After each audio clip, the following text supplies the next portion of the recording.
Harta anggota DPR RI Ahmad Sahroni disorot usai menyebut rakyat tolol lantaran meminta DPR RI dibubarkan. Sebelumnya pernyataan Ahmad Sahroni mengatakan, siapa saja boleh mengkritik DPR RI. Akan tetapi tidak boleh mencaci maki, karena bisa merusak mental.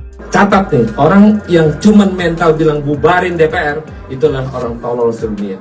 Kata Ahmad Sahroni saat kunjungan kerja di Polda Sumut, Jumat, 22 Agustus 2025. Pernyataan Ahmad Sahroni itu lantas menjadi bulan-bulanan masyarakat. Terlebih politisi Nasdem itu sudah hampir 3 periode digaji oleh rakyat lantaran menjadi anggota DPR RI. Kritikan pedas terutama datang dari diaspora Indonesia di Denmark, Salsa Arwina Hutagalung. Wakil Indonesia di Lomba Debat Dunia di Berlin pada 2012 itu kemudian menyoroti harta Ahmad Sahroni yang setuju dengan pengadaan tunjangan rumah untuk DPR RI senilai 50 juta rupiah.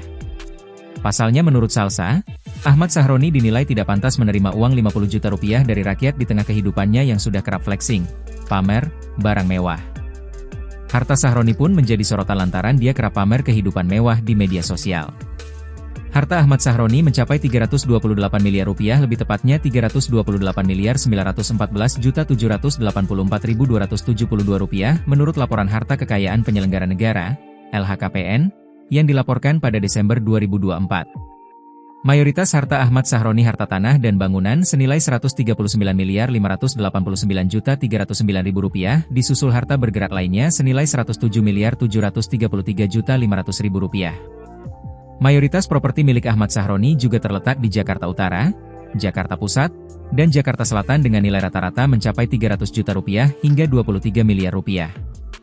Harta fantastis lainnya yakni kendaraan Sahroni yang mencapai 38 miliar 132 juta rupiah lalu kas setara kas senilai 78 miliar 357 juta 375.541 rupiah.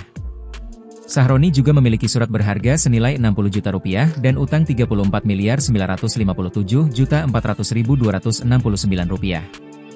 Sehingga total harta Sahroni mencapai 328 miliar 914 juta 784.272 rupiah.